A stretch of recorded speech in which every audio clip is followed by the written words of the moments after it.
Great game 3 in Montreal last night in that series of NHL playoffs. Chara back on the ice, sold-out crowd.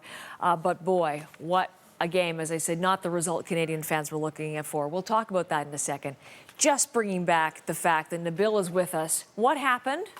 401, closed from Mavis to Huron, Ontario. I unsuspectingly go on the 401 and notice, I thought it was just traffic, but apparently, obviously, there was a truck that flipped over and on crashed. Fire. But I'm like, they're not going to believe me here at work. So I make sure I call Brian, our sports producer, and I say, hey, Brian. No. We checked it out. We showed pictures. You were okay. And Joanna Wagstaff, I want to say thank you to her because she tweeted it out just to confirm it to everybody that I wasn't late, that I didn't sleep in, which is great. All right. Well, I totally had to mow your lawn and do highlights last hour. And that's what I was worried about, too, is you're going to take my job. Not at all. Not at all. All yours. But what did you think of the game? It was a good game yesterday, wasn't it? Well, it was good for the Boston Bruins. And what was different about yesterday was the Bruins scored first, and they really changed the momentum of the game, I thought. A different way to play for the Montreal Canadiens when you're playing from behind.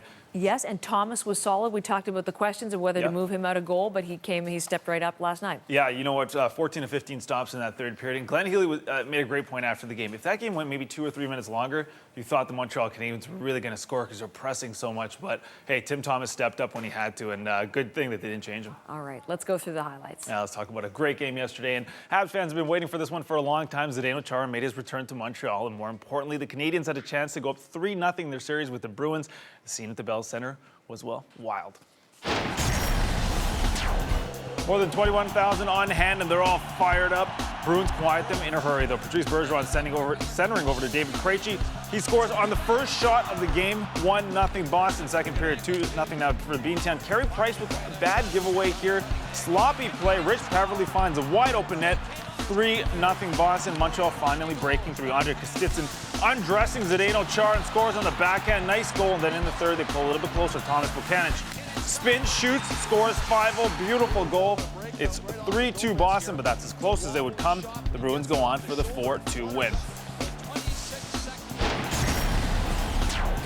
Hard-hitting game as the Penguins face the Lightning just 45 seconds after making it 1-0. The Penguins strike again. Mike Rupp with a sublime centering pass to Aaron Asham. Pittsburgh's up 2-0 early third. It's 2-1 Pens bolts on the power play, and they respond. Marty St. Louis scoring his second of the night. He's in my pool. Thank God he scored 2 on this night. That's his second of the night. All tied up at 2. 31 seconds later, Chris Letang takes a shot from the point. Tyler Kennedy banging home the rebound. He's not in my pool, so I'm not so happy about that one. But the Penguins went 3-2 and take a 2-1 series lead. Red Wings and Phoenix to take on the Coyotes, and they smell blood. Early first period, Ruslan Saleh with the blast from the point that beats Ilya Bryzgalov. 1-0 Detroit. Jump to the second now. 3-0 on the power play. Michael Boddicker sends it into a pitching. David Schlemko, he snaps it in short side. 3-1 the score. Coyotes getting on the board there. Just seconds into the third period, Johan Franzen is sprung loose, and he goes top shelf. The Mule makes it 4-2, and Detroit now lead the series 3-0.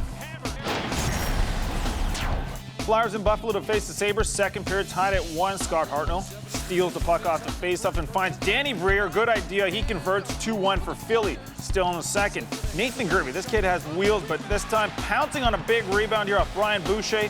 Check out the crowd here gathered. That's outside the HSBC arena. Love Buffalo fans. They're great. But the Flyers would spoil the party. Kimmo Timonen getting the empty netter. Flyers win 4-2 and take a 2-1 series lead. And the CBC's coverage of the NHL playoffs continues tonight. It's Game 4 of the Vancouver Canucks Chicago Blackhawks series. The Canucks are up 3-0, so the Blackhawks must win in order to stay alive. The puck drops at 8 p.m. on CBC's Hockey Night in Canada. And that's your look at sports.